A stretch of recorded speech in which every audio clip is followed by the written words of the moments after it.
Hello everyone, in today's workout I'm going to be doing another total body complex from the Athlete X. In today's workout, the exercises I'm going to be doing are, well, it says dumbbell deadlifts, but I'm going to be doing the hex bar. I'm not sure you can see that.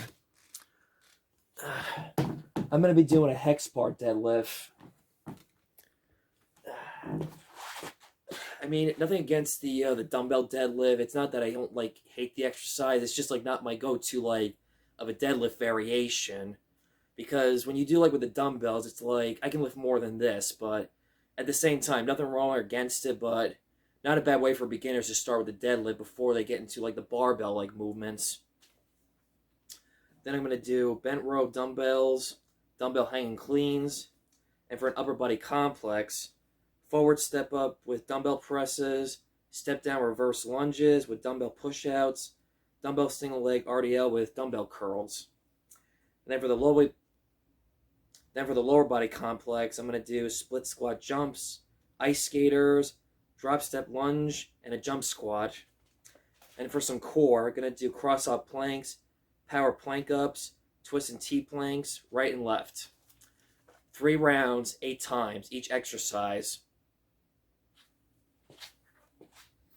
Also, in the near future, I'm going to do some fitness topics. I'm also going to talk about some fitness equipment that are very great and beneficial. For example, besides having a regular standard barbell, I'm going to talk about the different types of barbell variations and how they can be very beneficial if you're someone who's had a history of chronic pain or an injury from the past from sports or whatever, and also how they can be very beneficial to modify the movement. Because when you do a regular traditional barbell, sometimes it can put excessive strain on your joints, for instance. That's why doing a hex bar, a multi-grip barbell, or a hip belt squat can be really helpful and beneficial to help with correcting your form. It can really help improve and increase your performance in the squat or bench press, etc., and the overhead press. Also, I would do some tutorials to show you how to do the movements correct and properly, and also show how when you do a hex bar deadlift, you can do a quad dominant and a hamstring glute dominant depending on where your spine is vertically.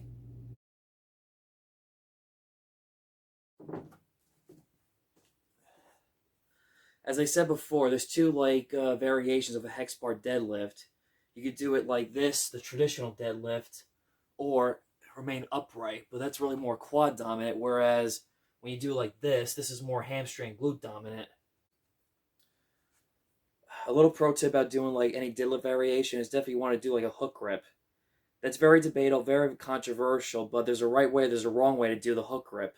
The wrong way to do the hook grip is like this, wrapping your fingers over your thumb. See, you don't want to do it like this, because already I can feel pressure and I can feel a little bit of pain in my thumb doing that.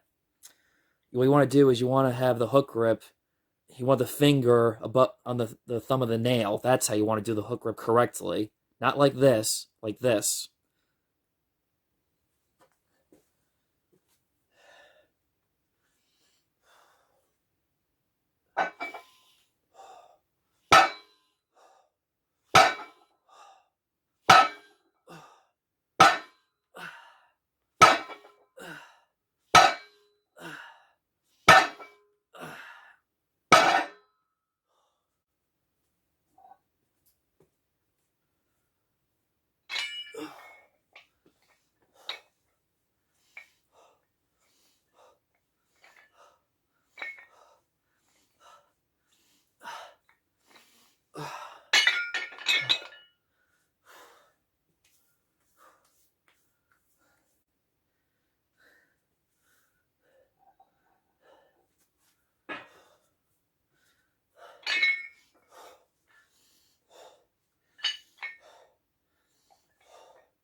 Alright, this is going to be like a combination exercise where all I need is a set of dumbbells. And, well, I'm using my plyometric box. You can use like a bench or any step upper. Basically what I do is this. The first exercise, or exercise I should say, dumbbell forward, a step up, reverse lunge, RDL, and curl. Now, despite what they say about like combination exercises being like not necessary, I mean, that's true maybe in some ways, but it really depends on like which like combination exercise is like the best. I think like some of the like worst combination, or not maybe the worst, not the best combination exercises are more like when people do like a dumbbell row and a kickback. Instead, just do like rows and then do the kickback like right away after that. And there's probably other like combination exercises, but I'm gonna have to do another video topic on that, whether or not this is like good, bad, or just not really necessary. In action.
That was the left side, now the right side. This is more of like, you'd say, like a little bit of semi-cardio workout.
If it gets too hard, take like a few seconds to like for a breather. Do like 15 to 20 seconds.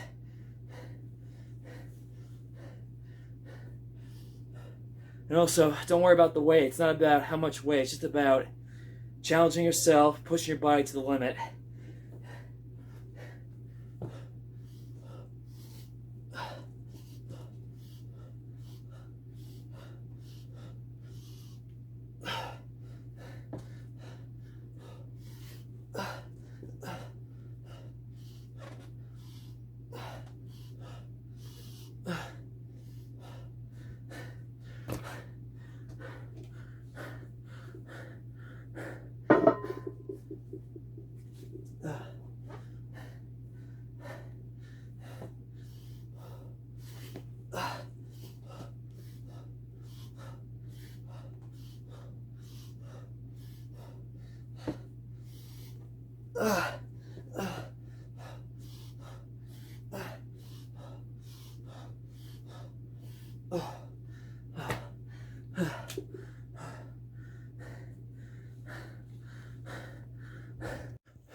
Also, another tip of the variation, try like breaking it down. Maybe do like the step up and the lunge press, and then remaining deadlift and curls. You have to like break it down into smaller parts. That's fine. Do what works best for you. As you can tell, that variation I was doing was pretty hard and intense. Here's like a alternate modification if you can't like do all those crazy combos in one. What you do instead is just take the dumbbells up, step up, press up, and the other variation, just take the dumbbells up, step back, lunge, up, lunge, press up, lunge, and press up. And the remaining, well, actually not remaining, RDLs and curls. So do the step up and press, and then the standard lunge and press, and then RDLs and curls.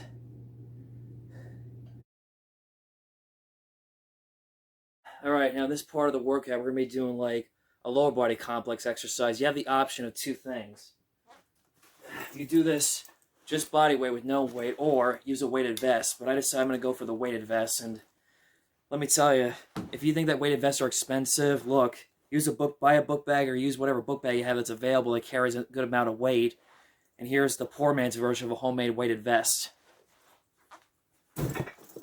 No disclaimer, I'm not trying to put anybody out of business. This is just like an option to show you what you can do if you don't have the budget or a lot of money to buy like a lot of gym equipment.